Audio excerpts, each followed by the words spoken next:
Hi everyone, welcome to another Your Library at Home at Gale Borden Public Library.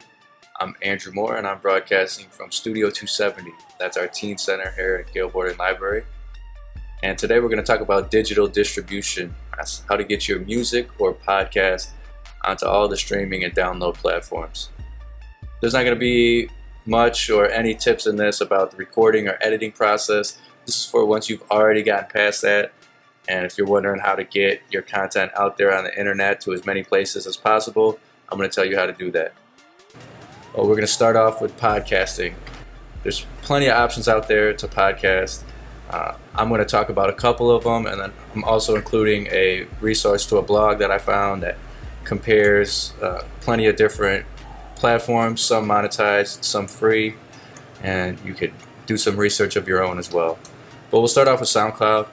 SoundCloud initially was popularized by DJs, producers, musicians, and that's still its main use, I would say. It's mostly musicians that are using SoundCloud, but it's an audio hosting platform, which means you could put your podcast on there as well. Actually, I see one right here, Super Duty Tough Work with Blueprint. That's a podcast that I've listened to on SoundCloud.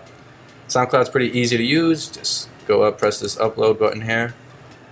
You could choose either public or private, and you could go ahead and upload your audio. There's a free version and there's a pro version. I have the free version. As you can see, 34% of my free uploads have been used. If I were to upload to the pro version, I could do unlimited upload time.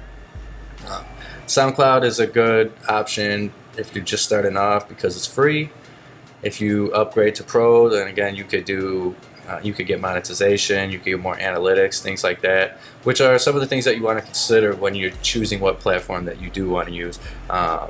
Is it compatible with the different platforms or the different services that you want to get your content out to? Does it offer analytics? Is it free? Can you monetize? How much storage or bandwidth do they offer? Those are a couple things you want to keep in mind. So that's SoundCloud. I'm going to talk about Anchor. Anchor.fm is a platform that I've used a bit and I really like it. It's free. They'll distribute your podcast right off the bat to Spotify and Apple Podcasts and a lot of the leading places that people listen. You could get your analytics, which I'm looking at right here. It tells you where people are listening, what kind of device they're listening on, things like that. And then if you want to do a new episode, you could record right into the platform using your built-in computer microphone or your phone, or if you're recording off of an interface or a USB microphone, you could use that. You could also upload your own audio if you want to have a little more control over the editing and do so in your own software. You could do that. You could add listener voice messages that come from either other podcasters or from people who are doing the show, and you could input those into your episodes as well. And there's also a library of different transitions and music that you could use. Free of charge, royalty free. I could add a little bit of pizzazz and character to your podcast as well. If you click on library, that's all the storage for the audio that you've uploaded in the past. So if you have advertisements, anything like that you want to use multiple times, they make it super simple to just pull it in from a previous episode and pull it right into the new one. So that's Anchor. Like I said, the blog post that I'm sharing the link to in the description also has 14 other podcast sites. Not other. SoundCloud and Anchor are included, so 12 other podcast hosting sites, and 8 of them are free. So, if you're just starting off, I personally would recommend using a free one, but as you can see here, most of them offer different tiered plans that have different benefits depending on how much you're willing to pay per month. But again, Anchor's free, SoundCloud's free, there's a few other ones that are free, and I got no quarrels with any of those. So there are definitely some good choices out there, and if you want to research it more, go ahead and check out that resource. If you don't do podcasts, maybe do music, maybe do both. Now this is the part for you. You could do SoundCloud, the same way that we talked about using SoundCloud to upload a podcast. You could use those same processes for music, so we don't need to talk about that anymore. That one's pretty simple. Another one is CDBaby. So CDBaby is a paid platform. Even though it's called CDBaby, and they do offer CD production services, it's really just because that's what their company has always been named. And over, in the more modern times, they broke into the distribution game as well. So CDBaby is a platform I've used before, and I think I'm going to go back to eventually because I do like it. This one you pay per release, so you spend a fee. You could either do a pro fee or a lesser fee, and each one comes with different levels of benefits. So like if you pay a little extra, they'll affiliate you with a performance rights organization which collects royalties for you. They send your music to Sound Exchange, which is another performance royalties organization. So CDBaby, out of the services that I've used, is probably the most in-depth, but you pay for what you get because it is, you do have to pay for those services. But I'm not going to go into all of these tabs because if I do, there's some personal information that pops up. But albums and singles, that's where you could see all of the releases that you've put out through them. Sales and reports, pretty self-explanatory on that as well. That'll tell you the number of sales, streams. That also tells you analytics such as where people are listening, what type of device, similar to what you saw on the Anchor app there as well. Dashboard, that's where you could go to upload, do all the general profile account stuff. And then here I'm under the tools and promotion page. This is one thing that I really like about CDBaby is they do have a lot of extra things that other distributors don't offer. They'll get you instantly verified with Spotify for artists, which then gives you access to Spotify analytics. Same with Apple Music for artists, YouTube for artists. Show.co is a promotion platform to help build your fan base. They have website building tools. If you do want to get into the physical merchandise, they have packages for that as well. So CDBaby is one cool option. Another one I've been using more recently is DistroKid. So advantages of DistroKid is it's a one-time fee that I'm sorry, not a one-time fee, it's a yearly fee. So you pay, depending on the tier that you're in, you could pay, let me see here, anywhere from $19.99, so that's for one artist, $35.99, that'll give you 2 artists or band names, or you can sign up as a label for $79.99 per year. So as you see, if you go into the Musician Plus or the label, you get more benefits such as your daily stats. You could have your lyrics synced in, so if you do Instagram stories, things like that, the lyrics will pop up along. You can customize your label names and things like that. So DistroKid, again, you pay that yearly fee. Now here's the kicker with DistroKid.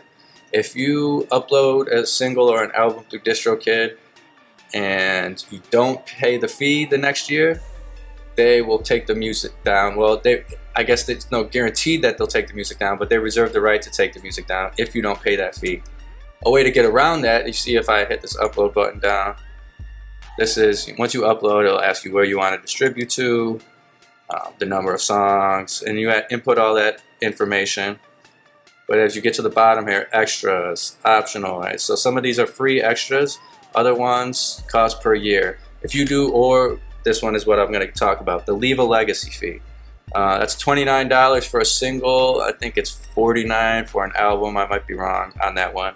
But what that means is they're not going to take it down if you don't pay your membership fee the following year or in any following year. So if your credit card expires, if you don't renew for whatever reason, they won't take it down. Now, I have heard that there's some clauses to this, like if you just opt to cancel, right? Your card didn't expire, you just decide I'm going to cancel.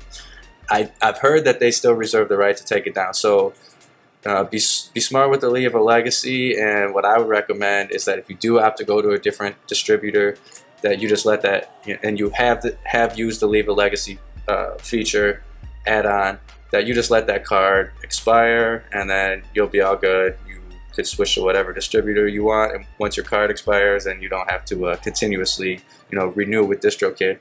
So that's how you can keep your stuff protected, make sure that it's not going to go away. You pay that Leave a Legacy fee and you're all good. You also have to pay extras for things like monetization with YouTube, the store maximizer, which that just means that they're going to, every time that they add a store, they'll put the song out or the album out into those stores automatically without you asking them to. Shazam, things like that. So what I found on DistroKid, the upfront fee is much less expensive than CDBaby, and really than a lot of the other distribution services, TuneCore, things like that. But if you do all the add-ons, then you're getting right there to around the same price as it costs to put out something through CDBaby or one of the other per release services. So with that in mind, if you do want to have all of the add-ons, you're not necessarily saving a ton of money, but if you release a ton of music, DistroKid's a great option because for one, you don't have to do these, so you could get out the door for $19.99 per year and upload unlimited music and keep 100% of the profits, which, you know, if you go into your bank, it'll show you how much you're making, things like that. So this could be a very economical option, and it's a great option if you want to get onto Spotify and Apple Music and iTunes, things like that, but you don't necessarily want to put a big monetary commitment into it. Another cool thing about DistroKid, you could add teammates. Again, I'm not going to go into this because it displays email address and other private information from some people I've collaborated with, but if you input team members, then as long as the other person is also affiliated with DistroKid, then they'll automatically start breaking the royalty payments up accordingly, right? So if you have a song that you are a songwriter and somebody else is a songwriter and you guys are splitting the royalties, as long as you input that in the teams, DistroKid will do it for you, whereas on a lot of the other distribution platforms, they don't do it for you and you have to do the math yourself if you're paying people out. So that's a cool thing about DistroKid. They give you the analytics much like the other sites do. They'll give you access to the bank information, how much you've made. And here in the more options, this is how you can add lyrics, add credits and liner notes, which I think is also cool because some of the other platforms, they don't allow you to put as in-depth credits as DistroKid does. So, you know, on DistroKid, you could upload anything from who the producer is to the mixing engineer, and that doesn't display on every platform, but it's cool for me to know that the ones that do display it, I know Tidal is big on displaying the credits, Spotify's getting better at it, that you could put in more in-depth information through DistroKid as well. So that's a couple of them. CDBaby, DistroKid. Bandcamp is another one, which is great for independent artists because they do take a small fee, but you could choose your pricing. You have full customization on Bandcamp over every aspect of, you know, how much you sell it, whether you want to allow your supporters to pay more, right? So if somebody wants to buy a digital track, name your price. You have to pay at least $1, but you could spend more. You could set something to be free, so somebody could download it for free if they want. Radiohead was one of the bands that popularized that first, and I believe they used Bandcamp actually. It was a name your price tool. I could be wrong on if they used Bandcamp or not, but they were one of the first popular bands to use this name your price feature where you could go anywhere from 0 to unlimited. And that's cool because, you know, sometimes people will opt to pay a little extra. Maybe they support you and you're selling something for $1 or free and they might throw you $20-$50. So Bandcamp is a cool way to customize and also monetize your work. You could also upload merchandise on there. You can get, you know, gain followers and things like that. And as you get followers, Bandcamp will also send notifications to them when you release new music. So that's a good option. Let's talk about the most popular place to listen to music according to statistics, YouTube. If you want to upload on YouTube, if you go through CDBaby or DistroKid or most of the major distribution companies, they're going to do it for you.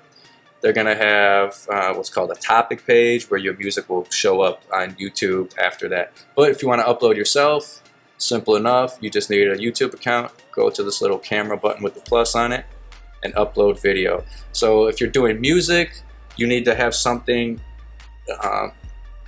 you need to have something in the backdrop to make it a video file, right? So you could put an image in and put the music over it and make the image go for the length of the song and then export that as a video file, and you could upload that to YouTube. Right? So though it is a video service, there's ways to put your music on YouTube as well. Yeah, you know, we've gone pretty in depth onto the music distribution, but if you want to hear more and find out more research, then I've also included a link to an article by Ari Hurstan, who is a independent musician, a very knowledgeable blog writer, author, podcast host that talks about the independent music industry. This is the resource that I used when I was deciding a few years back of what distributor to use. It's been updated a few times since then, so everything's up to date. It's got all of the major and even some of the not so major distribution companies, and very in-depth reviews of why they may be the best or worst among a category, why you would choose to use this, and why you may choose not to use the platform. So that's it. Check out the resources included if you want to do some research of your own. Thanks for tuning in. This is another Your Library at Home from Gale Borden Public Library. Tune in next week. Thanks.